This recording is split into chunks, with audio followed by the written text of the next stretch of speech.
Hey everybody, in this AP Chem series video, we're going to take a look at how an acid's molecular structure can impact its strength.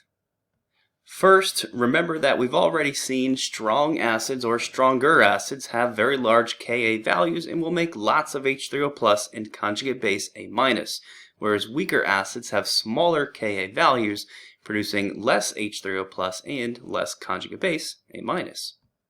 In this video, we'll also come across some seemingly unrelated topics such as the trend in atomic radius and electronegativity. So let's get started by looking at some of the connections between molecular structure and acid strength. There's really two factors to consider. One of them is the strength of the bond between the hydrogen and the rest of the acid that we'll just generally call A. It's also affected by the stability of the conjugate base that's produced. If the bond between the hydrogen and the rest of the acid is very weak, then that means that's a very easy bond to break. So it's therefore very easy to remove that hydrogen that makes that hydrogen more ionizable. That means more acid molecules will lose their hydrogen. You're going to end up with a stronger acid. The opposite is true as well. If there's a stronger bond, it results in a weaker acid. In terms of conjugate base stability, you could say that a more stable conjugate base results in an acid that prefers to be in its conjugate base form. So more of the acid molecules will ionize to be in that form. You're going to end up with a stronger acid that way too. Of course, the opposite is true here as well. And these statements make up some of the key ideas for this video. Make sure to pause and take some time to write those down. Lastly, we'll go one level deeper and look at some of the factors related to this bond strength and conjugate base stability. For bond strength, there's two things we need to evaluate. One is the bond polarity, and the other is the length of the bond. For conjugate base stability, we're going to be looking at resonance structures and electronegativity. So we'll start off by taking a closer look at the length of the bond and say that long bond, so that's a very long bond between the hydrogen and the rest of the acid, that's also going to be a very weak bond. And again, if it's a weak bond, it's easier to ionize that hydrogen away. You're going to end up with a stronger acid. You can see that pattern played out with these four acid examples. Let's compare the weakest acid on the list, HF, to the strongest HI.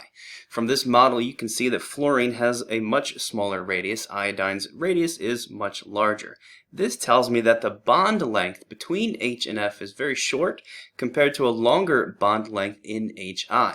Like we just clarified, if the bond is longer, it's also weaker, so the hydrogen is more ionizable in the HI molecule, and that explains HI being the strongest acid on this list.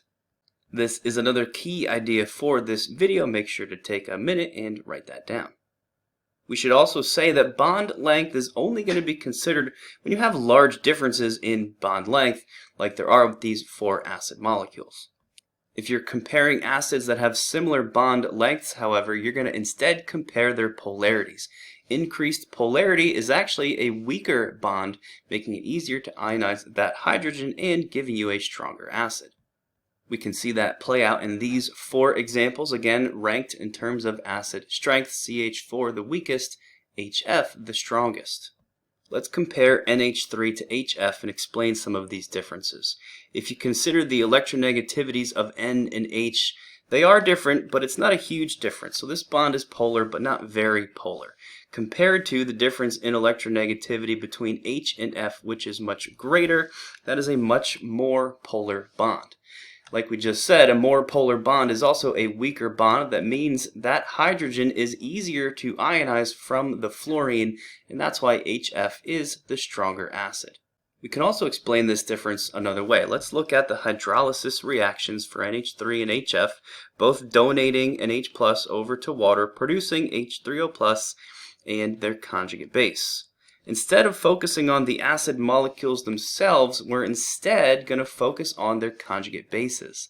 If the negative charge in a conjugate base is present on a more electronegative atom, it actually has a stabilizing effect on that conjugate base, and it's going to lead to a stronger acid.